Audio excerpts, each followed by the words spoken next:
அனைவருக்கும் வணக்கம்.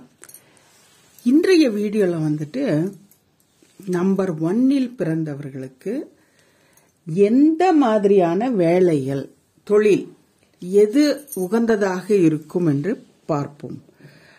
நம்பர் 1னா நான் யாரெல்லாம் நம்பர் 1ன்னு சொல்லி வீடியோ போட்டிருக்கேன், அதே மாதிரி யாரெல்லாம் ஆல்பாபெட்ஸ் என்னென்ன எழுத்துக்கள் வந்தா அவங்க யாரு நம்பர் 1க்குரியவங்களும் வீடியோ போட்டிருக்கேன். அப்புறம் வந்துட்டு பிறந்த எண் ஒன்றாக இருக்க வேண்டும், விதி எண்ணும் ஒன்றாக இருக்க வேண்டும். இந்த பிறந்த எண், விதி எண் இதை பற்றி எல்லாம் நான் வீடியோ நிறைய கொடுத்துருக்கேன். அதுல போய் பார்த்தீங்கன்னா உங்களுக்கு சைக்கிக் நம்பர் எது, டெஸ்டினி நம்பர் எதுன்னு கண்டுபிடிக்கிற அளவுக்கு, நீங்களே ஓனா கண்டுபிடிக்கிற அளவுக்கு நான் எல்லா வீடியோவும் உங்களுக்கு கொடுத்துருக்கிறேன். எங்க வீடியோல விவரமா எல்லாமே எப்படி இந்த எண்கணித அறிவியல்ல வந்துட்டு எந்த மாதிரி நம்பர் இருக்கணும், எந்த மாதிரி ஆல்பபெட்ஸ் எழுத்துக்கள் இருக்கணும், அப்புறம் பிறந்த எண் எது, விதி எண் எது, சைக்கிக் டெஸ்டினி எண் எது, எல்லாமே விவரமா இருக்கு எங்க வீடியோவை. நீங்க போய் பார்த்தீங்கன்னா, என்னுடைய வீடியோவை பார்த்தீங்கன்னா ஃபுல்லும் உங்களுக்கு விவரமா தெரியும். அப்படி எடுக்கும்போது சைக்கிக் டெஸ்டினி, விதி எண்ணும் பிறந்த எண்ணும் ஒன்றாக இருந்தால், அதாவது 1/1 இருந்தால் அவர்களுக்கு எந்த மாதிரி தொழில் அமையும் அப்படின்னா, அவங்கெல்லாம் வந்துட்டு ஆர்மில, நேவில, இந்த மாதிரி பெரிய பெரிய இடத்துல வந்துட்டு ஆபீசரா இருப்பாங்க. அந்த அளவுக்கு பவர் வந்துட்டு அந்த சூரிய பகவான் அவங்களுக்கு கொடுப்பார். அவங்க என்னைக்குமே கீழ்மட்ட தொழிலுக்கு போவே மாட்டாங்க, உயர்ந்த ஸ்தானத்துல தான் இருப்பாங்க. அவங்க ஏர்ஃபோர்ஸ் ஆனாலும் சரி, நேவி ஆனாலும் சரி, ஆர்மி ஆனாலும் சரி, அதுல ஆபீசராகத்தான் இருப்பாங்க.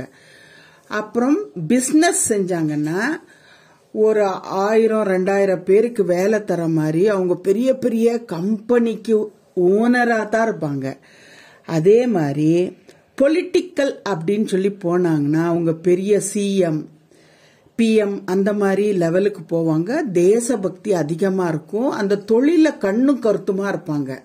அவங்க கிட்ட அந்த கெட்ட எண்ணங்கள் எல்லாம் இருக்காது. நம்மளுடைய தேசம், நம்மளுடைய கண்ட்ரி, நம்மளுடைய மக்கள் அப்படின்னு சொல்லிட்டு தேசத்துக்காக பாடுபடக்கூடியவர்கள்.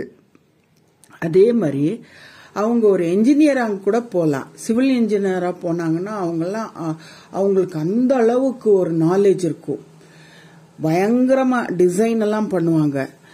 அறிவுபூர்வமா கடவுள் அவங்களுக்கு இயற்கையாகவே அந்த ஒரு சக்தியை அவங்களுக்கு கொடுத்திருக்கிறார். அப்புறம் அவங்க டாக்டரா கூட போலாம். டாக்டரா போறவங்க ஒரு பிரிவு இருப்பாங்க. அதுல அவங்க வந்துட்டு கோல்டு மெடலிஸ்டா தான் இருப்பாங்க, சர்ஜனா இருப்பாங்க. நீங்க வேணா பாருங்க. நான் சொன்னது உண்மை அப்படின்னு சொன்னா நீங்க கமெண்ட் பண்ணுங்க.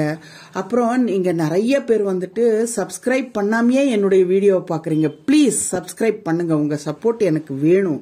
அப்புறம் என்னுடைய வீடியோ வந்துட்டு நீங்க உங்க ஃப்ரெண்ட்ஸுக்கெல்லாம் ஷேர் பண்ணுங்க.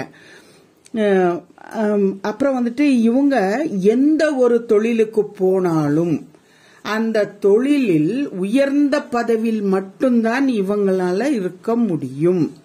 அந்த அளவுக்கு சூரிய பகவான் அவங்களை வழி நடத்துவார். நமக்கெல்லாம் இந்த உலகத்துக்கே தலைவன் சூரியன் அப்படின்னா, அப்ப அவங்களுடைய அந்த வழிநடத்தி செல்லக்கூடிய அவருடைய பிள்ளைகளும் அதே மாதிரி தான் மற்றவர்களை வழிநடத்தி செல்லக்கூடிய அந்த தகுதியை அவர்களுக்கு கொடுத்திருக்கிறார்கள்.